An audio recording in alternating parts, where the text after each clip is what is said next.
નમસ્કાર મિત્રો, એસકે ચેનલમાં તમારું શીતળામાની વાર્તા આજે સંભળાવીશું.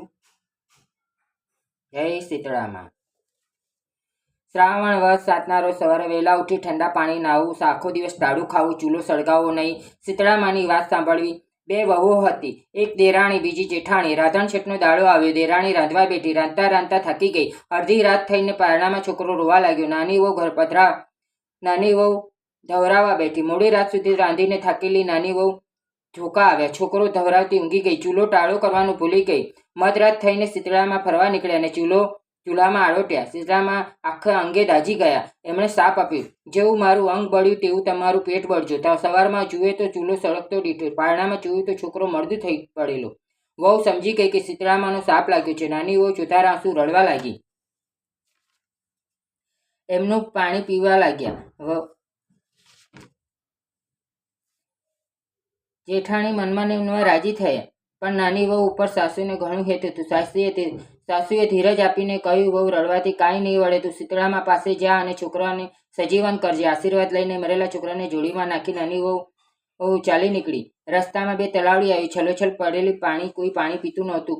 ચકલું બોટતું નહોતું. વહુ જતા જોઈ તલાવડીઓ બોલી, બહેન ક્યાં જાય છે? મને શીતળામાનો સાપ લાગ્યો છે. સાપનું નિવારણ કરવા શીતળામા પાસે જાઉં છું.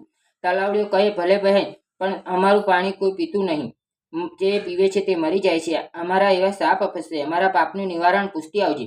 આગળ જતા બે લડતા આખલા મળ્યા. બે આખલાની કોટે ઘંટીના પડ બાંધેલા છે. લડ્યા જ કરે. નાની વહુને જોઈ આખલા બોલ્યા, બહેન, તું ક્યાં જાય છે? વહુ બોલી, શીતળામા પાસે. અમારા પાપનું નિવારણ. આખલાએ કહે, ભલે, પણ અમારા પાપનું નિવારણ પૂછતી આવજે. અમે એવા સાપ કર્યા હશે કે અમારું લડવાનું અટકતું જ નથી. વહુ તો આગળ ચાલી. વન વગડો આવ્યો. બોરડીના ઝાડ નીચે એક ડોસી બેઠી હતી. એનું માથું ઉઘાડું હતું ને ખંજવાળ્યા કર્યા. વહુને જોઈને ડોસી બોલી, બહેન ક્યાં છે? વહુ કહે, શીતળામા પાસે.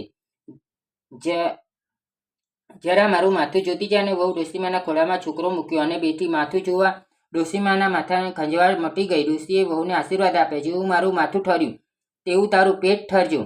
એટલી વારમાં ડોસીમાના ખોળામાં છોકરો સજીવન થઈ ગયો. વહુ તો રાજી થઈ ઝટ થઈને છોકરાને ખોળામાં લઈ લીધો. વહુ તો સમજી ગઈ કે આ શીતળામા છે. એ આ ડોસીમાના પગમાં પડી ગઈ. માતાજી, તમારા આશીર્વાદથી મારો છોકરો જીવતો થયો. શીતળામાએ તમે મારું પેટ ઠાર્યું. પણ રસ્તામાં મને બે તલાવડી મળી. એમનું પાણી કોઈ પીતું નથી. એમના સાપ આપશે. શીતળામા કહે, ગયે ભવે બંને શક્ય હતી. રોજ કજ્જો કરતી હતી. કોઈને શાક છાશ આપે નહીં, આપે તો પાણી રેડીને આપે. એમનું પાણી કોઈ પીતું નથી, પણ તું એમનું પાણી પીજે. એમના પાપ દૂર થશે. વહુ કહે, માતાજી, રસ્તામાં બે આખલા મળ્યા. એમને કોટે કંઠીના પડ બાંધેલા છે અને કાયમ લડ્યા જ કરે છે. એમના સાપ આપ હશે. ગયે ભવ એ બે દેરાણી જેઠાણી હતા. એ કોઈને દળવા ખાંડવા દેતી નથી. એ પાપને કારણે એમની કોટે ઘંટીના પડ બંધાય છે. તું એ પડ છોડજે, એટલે એમના પાપ નાશ થશે. નાની વહુ તો શીતળામા પાસે આશીર્વાદ લઈને છોકરો રમાડતી ઘેર આવી. રસ્તામાં લડતા આખલા મળ્યા. એમને શીતળામાની વાત કરી. કોટેથી ઘંટીના પડ છોડી નાખ્યા અને બંને લડતા બંધ થઈ ગયા. આગળ જતા તલાવડીઓ આવી. તેમને શીતળામાની વાત કરી અને પાણી પીધું. તલાવડીઓ રાજી થઈ ગઈ. થોડી વારમાં પશુ પક્ષીઓ પાણી પીવા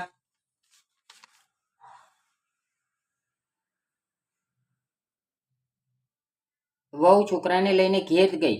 સાસુ રાજી થઈ ગયા, પણ જેઠાણીના મનમાં ઝેર હતું. બીજા વર્ષે રાધણ છેઠ આવી. જેઠાણીના મનમાં થયું, હું પણ દેરાણીની જેમ કરું. એ રાંધવા બેઠી અને ચૂલો સળગતો રાખીને સૂઈ ગઈ. મધરાતે શીતળામાં આવ્યા. ચૂલામાં આળોટ્યા. શીતળામાનું આખું શરીર દાઝી ગયું. એમણે સાપ આપ્યો, જેવું મારું શરીર બળ્યું એવું તારું પેટ બળજો. સવારે જેઠાણી પારણામાં જોયું તો છોકરો મરદું પડેલું. જેઠાણી સમજી ગઈ કે શીતળામાનો સાપ લાગ્યો છે. દેરાણી પેટે પણ છોકરો લઈને શીતળામા પાસે જવા ચાલી નીકળી. રસ્તામાં જતા બે તલાવડી આવી. તલાવડી કહે, બહેન ક્યાં જાય છે? જેઠાણી કહે, શીતળામા પાસે. અમારો સંદેશો લેતી જાને. જેઠાણી રેસ ચડીને ગુસ્સામાં બોલી, હું કાંઈ નવરી નથી. આગળ જતા બે આખલા મળ્યા. આખલા કહે, બહેન ક્યાં જાય છે? શીતળામા પાસે. અમારો સંદેશો લેતી જાને. હું કાંઈ તમારા જેવી નવરી નથી. એમ કહી જેઠાણી આગળ ચાલી. અઘોર જંગલમાં બોરડી નીચે ડોસીમાનું રૂપ ધારી શીતળામાં બેઠા હતા. માથું ખુલ્લું હતું ને ખંજવાળ્યા કરે. ડોસી કહે, બહેન ક્યાં જાય છે? જેઠાણી બોલી, શીતળામા પાસે. જરા મારું માથું જોતી જાય ને. જેઠાણી ઝણકો કરતા બોલી, હું તો કાંઈ તારા જેવી નવરી થઈ નથી. મારો છોકરો મરદું થઈ ગયો છે ને. આમ કહી ચાલી નીકળી. જેઠાણી તો આખો દિવસ રખડી. જંગલના ઝાડવા જોઈ વળી, પણ ક્યાંય શીતળામા ના મળ્યા. મોડી રાત સુધી રખડી રજડતી થાકી ગઈ. છોકરો મરદું થઈ ગયો. રડતી ને કૂદતી ઘરે આવી. જય શીતળામાં, જય શીતળામાં, જેવા દેરાણીને ફળ્યા એવા અમને ફળજો. જય શીતળામાં. શીતળામાની વાર્તા લાઈક, શેર, કમેન્ટ કરજો.